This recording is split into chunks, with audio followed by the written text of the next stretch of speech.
News bulletin में आप सभी का स्वागत है और मैं हूं आपके साथ नीलकमल सिहाग। पहले रुक करते हैं हेडलाइंस की ओर। राजस्थान में 21 सितंबर से खुलेंगे स्कूल, गहलोत सरकार ने जारी की नई गाइडलाइन।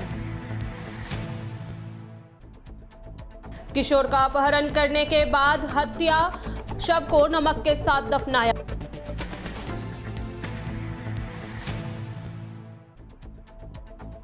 तेज अधड़ ने बारिश ने बरपाया कहर, सूरतगढ़ क्षेत्र के किसानों की अधिकतर फसलें लेटी जमीन पर। अब खबरें विस्तार से। कोरोना संकट के बीच 21 सितंबर से शुरू होने वाले अनलॉक 4 के लिए राज्य की गृह विभाग ने शनिवार को गाइडलाइन जारी कर दी।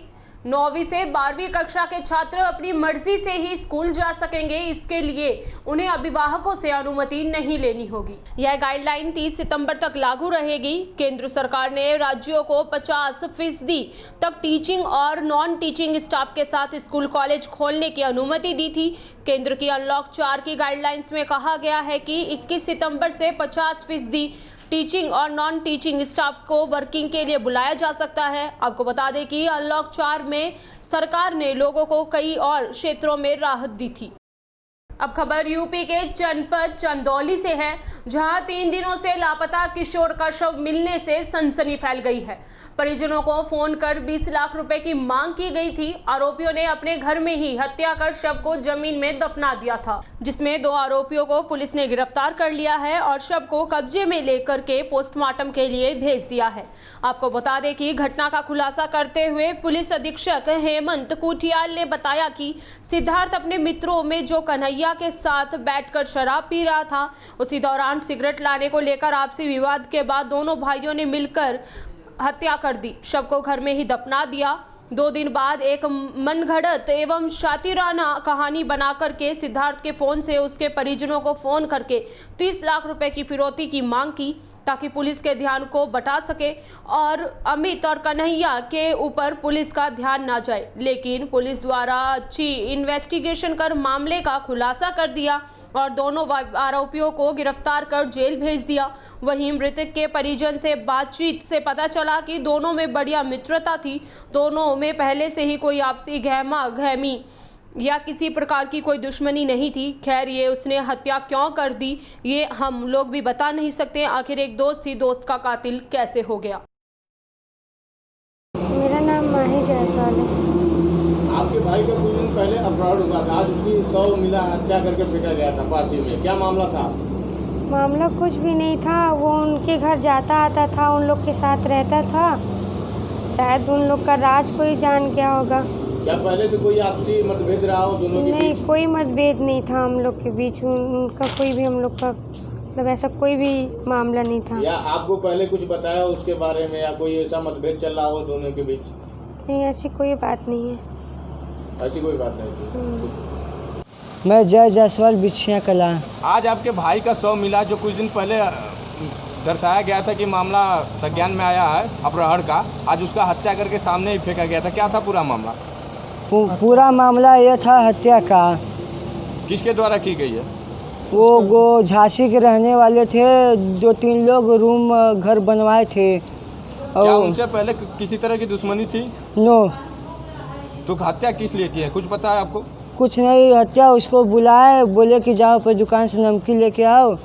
वो लेके आया, फिर उसके घर गया। क्या आपको पहले कभी बताया था आपका भाई कि उनसे पहले कुछ कहा सुनी हुई हो? या नहीं, कुछ नहीं, एकदम मतलब फ्रेंड थे, पक्का दोस्त थे। यूपी के जनपद संभल की तहसील चंदौसी एसएम कॉलेज में एडमिशन में हो रही धांधलीबाजी से परेशान छात्रों ने कॉलेज प्रशासन के खिलाफ धरने पर बैठ प्रदर्शन किया। छात्र छात्राओं के नाम लिस्ट में होने के बावजूद एडमिशन नहीं मिला। उधर छात्र छात्राओं का कहना है कि 72% वालों को एडमिशन नहीं मिल रहा। कॉलेज प्रशासन की लापरवाही के चलते 50% के छात्र छात्राओं को एडमिशन दिया जा रहा है। छात्र छात्राओं की समस्या को लेकर कॉलेज प्रशासन से बात की गई तो प्रिंसिपल द्वारा बताया गया कि 1060 सीटें हैं, 2500 फॉर्म भरे गए हैं, आज लास्ट डेट है, अब कोई भी एडमिशन नहीं लिया जाएगा। वहीं छात्रों का कहना है कि 1060 सीटें हैं तो 1500 एडमिशन कैसे हो गए। कॉलेज प्रशासन के नहीं मानने पर उग्र आंदोलन किया जाएगा। जब मामला ज्यादा बढ़ गया तो पुलिस प्रशासन भी कॉलेज में पहुंच गया। कॉलेज परिसर में पूर्व छात्र संघ महामंत्री भी मौजूद रहे। छात्रों के साथ में शिक्षा के इस खेल को आखिर कब बंद किया जाएगा? ये सौंपा है जो कॉलेज की जो मेरिट है, जो कॉलेज में एडमिशन हुए हैं, जो फॉर्म जमा हुए हैं, उनको सार्वजनिक किया जाए, हमारे सामने किया जाए, सभी विद्यार्थियों के सामने किया जाए, जिससे पता चल सके कि क्या सही है और क्या गलत। तो क्या कहना है प्रिंसिपल साहब का? प्रिंसिपल साहब का कहना है कि सब कुछ ठीक है, सब कुछ ठीक है, लेकिन हमारा कहना है कुछ भी ठीक नहीं है। जिस तरह से हम छात्र नेताओं को यहाँ पर रोका जा रहा है लगातार कि आप पूर्व अध्यक्ष हैं, पूर्व महामंत्री हैं, आप अंदर नहीं जा सकते। जैसे कि विश्वविद्यालय का आज 19 तारीख लास्ट डेट है एडमिशन प्रक्रिया की। इन लोगों का, हम लोगों को रोकने का एजेंडा सिर्फ इतना है कि आज शाम 5 बजे तक इन लोगों को कैसे भी रोक लिया जाए, जिससे इन लोगों के ऊपर एडमिशन का दबाव ना बन सके, कल के लिए इनसे हम कोई बात ना कह सकें। आज लास्ट डेट होने की वजह से सिर्फ परीक्षा के नाम पर, कि प्रैक्टिकल के नाम पर, मैं जानना चाहता हूँ कि अब ये प्रैक्टिकल जो इस समय चल रहे हैं, क्या इससे पहले कभी हमारे कॉलेज में प्रैक्टिकल नहीं होते? क्या कभी इससे पहले परीक्षाएं नहीं हो रही थी? कभी हम लोगों को नहीं रोका गया, कभी किसी छात्र को नहीं रोका गया। आज प्रैक्टिकल के नाम पर और परीक्षा के नाम पर ज़बरदस्ती हम छात्रों का उत्पीड़न किया जा रहा है। हमको प्रशासन को बुलाकर उनका डर दिखाया जा रहा है। तमाम जो हमारे शिक्षक हैं वो तमाम छात्र नेताओं के ऊपर दबाव बना रहे हैं कि यहाँ से जाइए, आपकी कोई मांग नहीं सुनी जाएगी। और मैं बहुत जिम्मेदारी के साथ कहना चाहता हूँ, कोई भी चीज़ सार्वजनिक नहीं होगी, क्योंकि तमाम दबाव में एडमिशन इन लोगों ने लिए हैं। तमाम जो मेरिट में आए हुए छात्र छात्राएं, उनके भविष्य के साथ इन लोगों ने खिलवाड़ की है। अब खबर यूपी के कानपुर जिले से। राष्ट्रीय विकलांग पार्टी विकलांग व्यक्तियों का उत्पीड़न बर्दाश्त नहीं करेगी। नगला बीरभान कन्नौज निवासी विकलांग सुजीत यादव की रिपोर्ट दिव्यांग जन अधिनियम के तहत दर्ज होनी चाहिए। ये बात आज राष्ट्रीय विकलांग पार्टी के राष्ट्रीय महासचिव वीरेंद्र कुमार ने कही। उन्होंने कहा कि पूरे मामले की जानकारी के लिए पार्टी के मंडल अध्यक्ष अशोक कुमार के नेतृत्व में एक प्रतिनिधित्व मंडल कन्नौज भेजा गया है। उनकी रिपोर्ट के बाद 21 सितंबर को एडीजी से मिलकर दोषी पुलिसकर्मी के खिलाफ रिपोर्ट दर्ज करवाकर कार्रवाई की मांग की जाएगी। वीरेंद्र कुमार ने कहा कि उत्तर प्रदेश में विकलांग व्यक्तियों का उत्पीड़न बढ़ रहा है। सरकार का पुलिसकर्मियों पर नियंत्रण नहीं है। पिछले दिनों एक पीड़ित महिला की रिपोर्ट दर्ज करवाने के लिए पार्टी के पदाधिकारी थाना कल्याणपुर गए थे। वहां पर रिपोर्ट दर्ज करवाने के आश्वासन के बाद पुलिस ने रिपोर्ट दर्ज नहीं किया। वीरेंद्र कुमार ने बताया कि पुलिस महकमे में भ्रष्टाचार बढ़ गया है, इनके खिलाफ सख्त कार्रवाई होनी चाहिए। इनकी वजह से ईमानदार पुलिसकर्मी भी परेशान रहते हैं। आज विकलांग उत्पीड़न के मामले को लेकर एक आपातकालीन बैठक हुई। अब खबर श्रीगंगानगर जिले के घड़साना क्षेत्र से। वहीं बात करें पंचायत चुनाव की तो कोरोना की आशंका के संबंध में ग्राम पंचायत मुख्यालयों पर सरकार की एडवाइजरी की पालना करते हुए उम्मीदवारों से नामांकन पत्र लिए गए। वहीं आज निर्देशन पत्रों की समीक्षा करने के बाद 3 बजे सिंबल जारी कर प्रत्याशियों की अंतिम सूची पंचायत मुख्यालय पर चस्पा कर दी जाएगी। वहीं समर्थकों के साथ नामांकन दाखिल करवाने आए उम्मीदवारों ने फार्म भरकर अपनी जीत के लिए प्रयास करने शुरू कर दिए।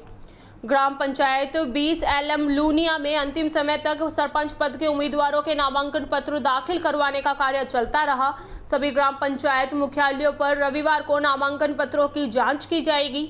वहीं ग्राम पंचायत 15 AB में सरपंच पद के लिए एकमात्र नामांकन पत्र आया है तथा सबसे अधिक 8 नामांकन पत्र 2 ग्राम पंचायत में आए हैं।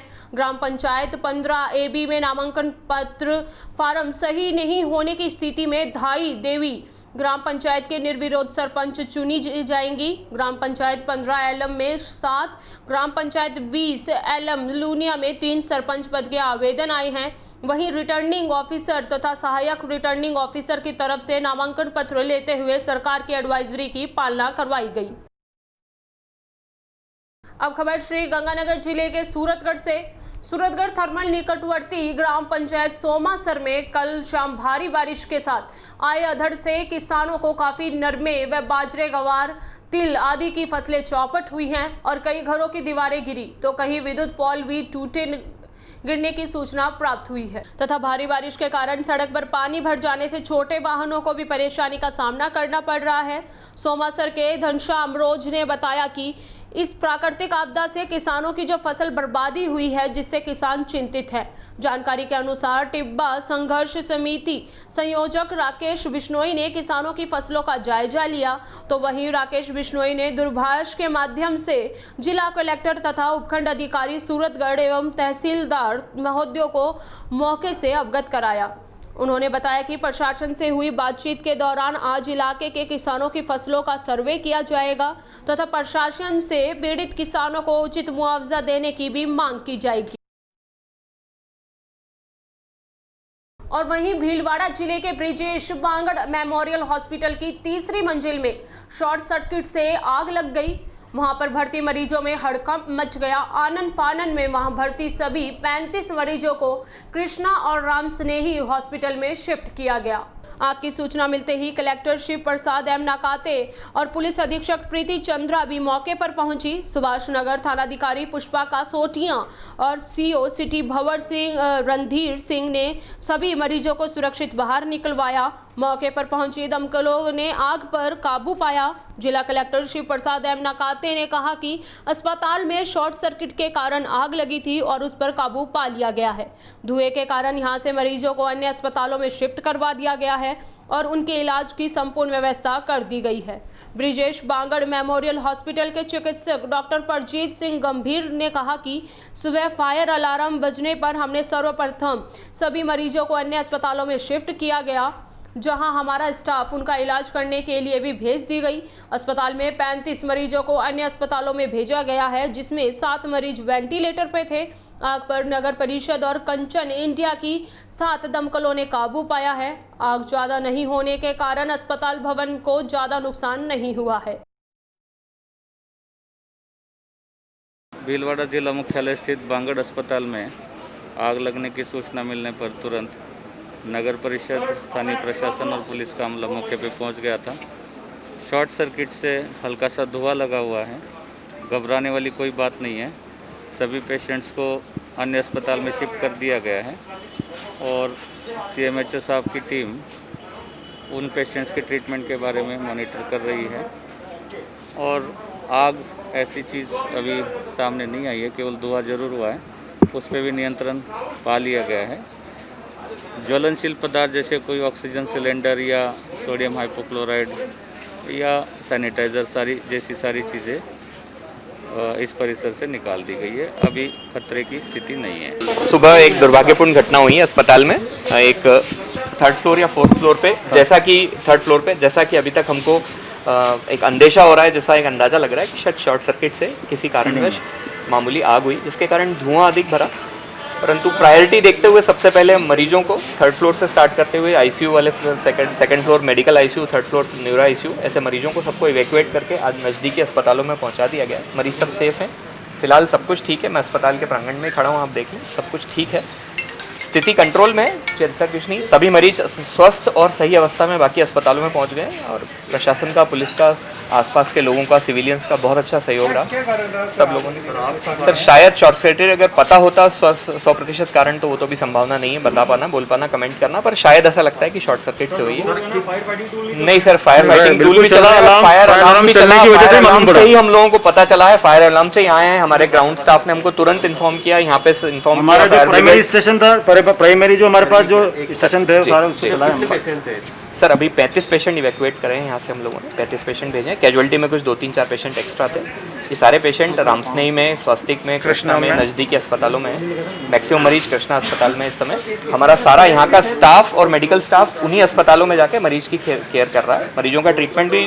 जैसा चल रहा था निरंतर चालू है। चिंता का ऐसा मरीजों के पार्ट पे कोई प्रश्न नहीं है। अस्पताल की बिल्डिंग को भी अभी तक कोई बहुत विशेष नुकसान नहीं है।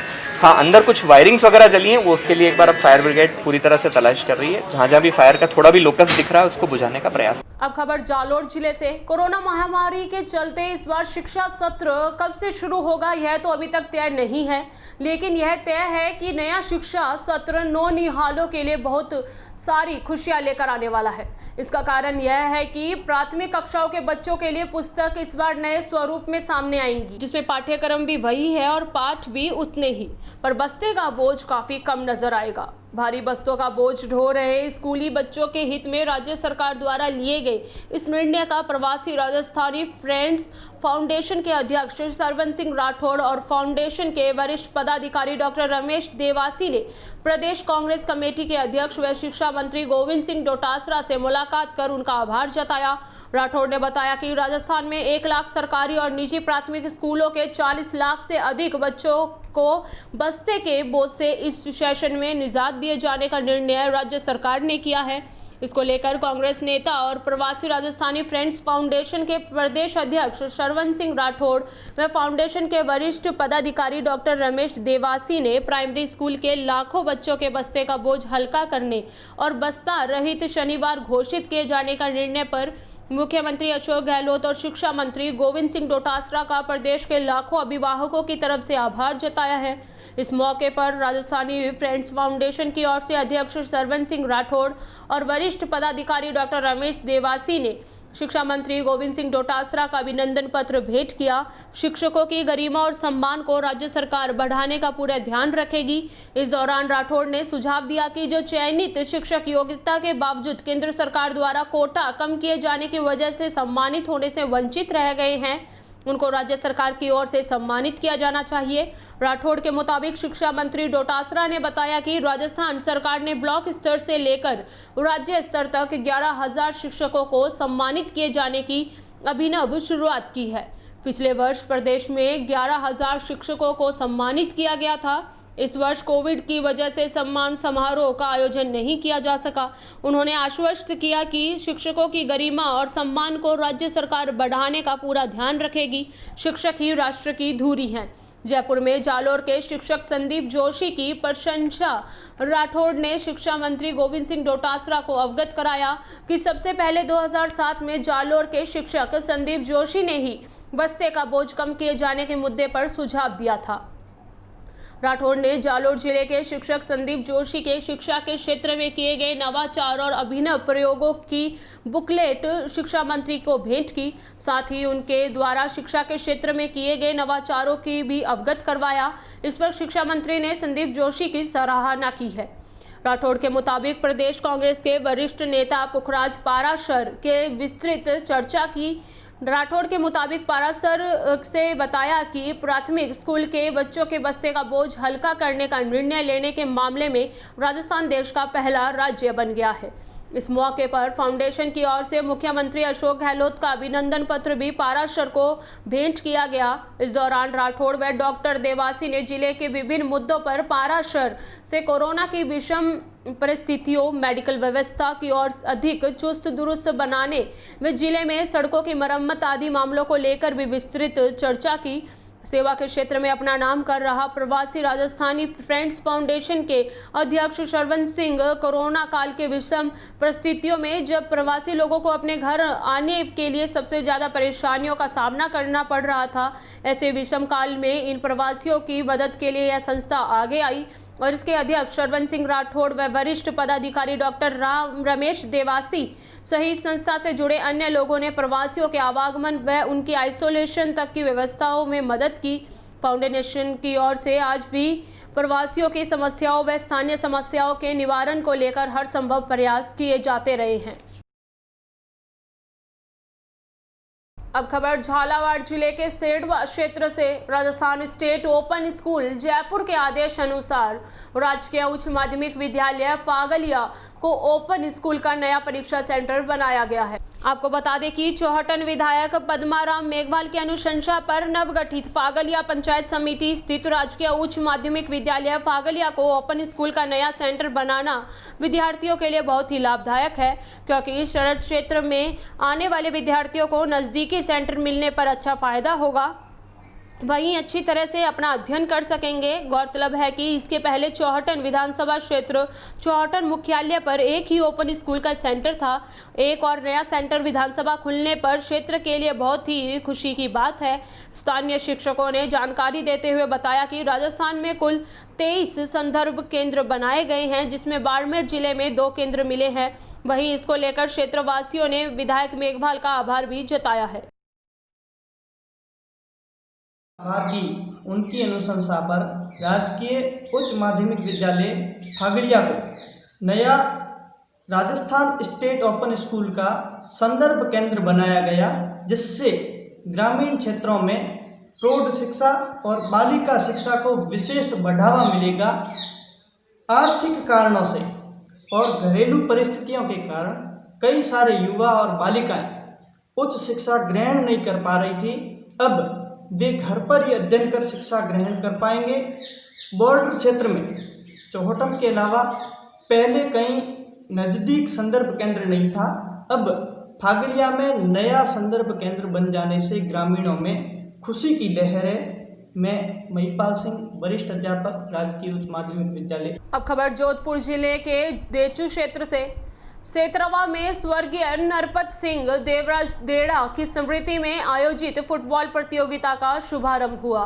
राजकीय आदर्श विद्यालय सेतरवा में फुटबॉल प्रतियोगिता के शुभारंभ अवसर पर मुख्य अतिथि कान सिंह राठौड़, गौशाला अध्यक्ष देचू ब्राह्मण संघ के प्रदेश अध्यक्ष, राष्ट्रीय परशुराम सेना राजस्थान के प्रदेश महासचिव महेंद्र सिंह राजपुरोहित घेवड़ा देचू, गोपाल सिंह सरपंच जैतसर, युवा नेता चंद्रवीर सिंह जैतसर को साफा व माला पहनाकर किया गया स्वागत। इस अवसर पर समस्त ग्रामवासी सेतरावा युवा शुरुआती मुकाबला नागाना राय क्लब देचू और पोखरन के मध्य खेला गया, जिसमें देचू 3 गोल से विजय हुआ। खिलाड़ी ओंकार सिंह, पर्वत सिंह, कुलदीप सिंह, गोपाल सिंह, भूपेंद्र सिंह, नागाना राय क्लब टीम ने शानदार प्रदर्शन किया। स्टेट न्यूज बुलेटिन में फिलहाल के लिए बस इतना ही। देखते रहिए डीपीके न्यूज। नमस्कार।